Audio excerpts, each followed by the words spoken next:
Sujawal police पारां फुर जे case में नामज़द ॿिनि जवाबदारनि खे अदालत जे अहाते मां गिरफ़्तार करण जी कोशिश। जवाबदारनि ऐं संदनि अज़ीज़नि जो पुलिस सां झेड़ो, जवाबदारनि जे माइटनि जा कपड़ा लीड़ूं थी पिया।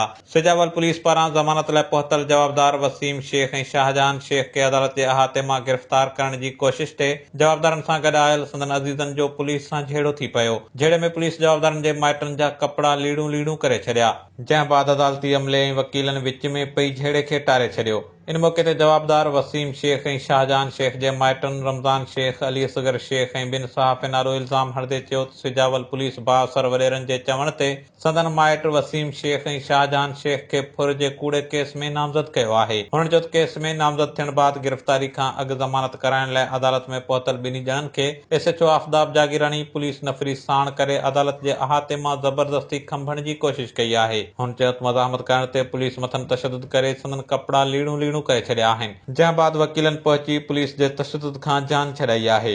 जॾहिं त केस में नामज़द ॿिन्ही जवाबदारनि जे वकील इरफान गुल मेमण सहाफ़िन सां ॻाल्हाईंदे ॿुधायो त ज़मानत थियण बावजूद पुलिस अदालत जे अहाते में दाख़िल थी अदालती कमरे साम्हूं जवाबदारनि खे खंभण जी कोशिश करे कानून जी भञकड़ी कंदे अदालत जी तौहीन कई आहे। हुन चयो त सिजावल पुलिस जे अहिड़े अमल ख़िलाफ़ अदालत में दरख़्वास्त दाख़िल कराई वेंदी।